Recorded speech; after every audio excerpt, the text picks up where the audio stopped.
ठीक है मती साहब, जिस तरह से नून लीग और नवाज शरीफ हमने देखा, जिस तरह से उस बयानी को उन्होंने फौरन बदल दिया जो उनको एस्टैब्लिशमेंट और फिर साथ ही साथ अदलिया के साथ टकराव की तरफ ले जा सकता था, आपको लगता है शहबाज शरीफ ने बड़ी जल्दी कायल कर लिया इस बार नवाज शरीफ को और फिर नवाज शरीफ के पास, लेकिन अब क्या बयानिया होगा, क्या बात करेंगे आके, इलेक्शन की बुनियाद किन बातों पर होगी? देखिए नवाज शरीफ के पास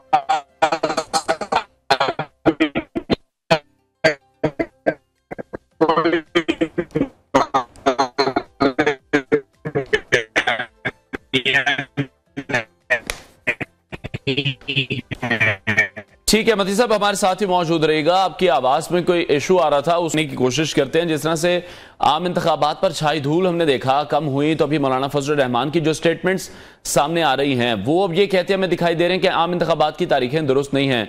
मती साहब हमें सुन पा रहे हैं तो कंटिन्यू कीजिएगा दोबारा से। जी हाँ, मैं ये कह था कि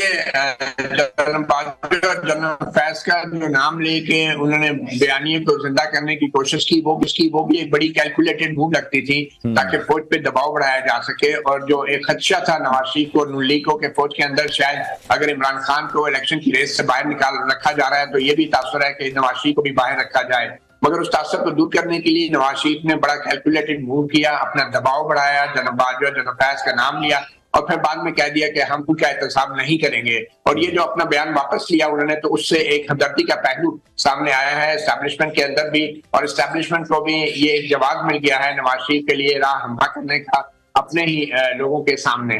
तो मेरे ख्याल में वो बड़ा एक कैलकुलेटेड मूव था।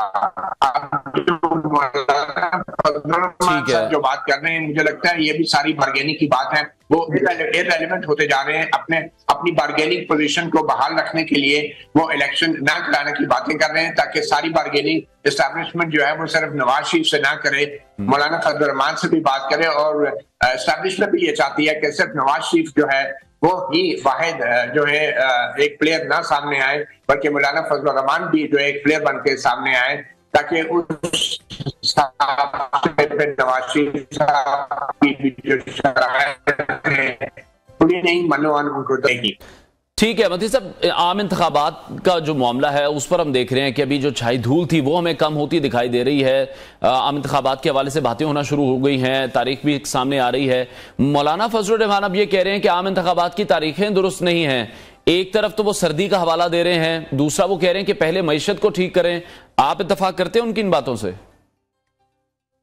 लेकिन बिल्कुल नहीं, ये तो कोई इसका जवाब नहीं है। मौलाना साहब को बहुत पहले से पता था कि जनवरी और फरवरी में बर्फ पड़ती है। मुझे तो लगता है कि उनके सियासी अरमानों पे बर्फ नहीं तो ओस जरूर पड़ रही है। इस वजह से जैसे मैंने पहले कहा वो रेलेवेंट रहने के लिए ये बात कर रहे हैं। और मौलाना साहब का ये कहना कि बर्फबारी होगी तो ये बहुत पहले ही मौलाना साहब को पता होना चाहिए था। जब पंजाब में 14 मई के इलेक्शन की बात हुई थी और 90 दिन के अंदर इलेक्शन कराने की बातें हो रही थी, तो ये इलेक्शन नवंबर दिसंबर में भी हो सकते थे। तो मेरे ख्याल में मौलाना साहब को फिर मतबादिल तारीख दे देनी चाहिए, ये कह देना काफी नहीं है।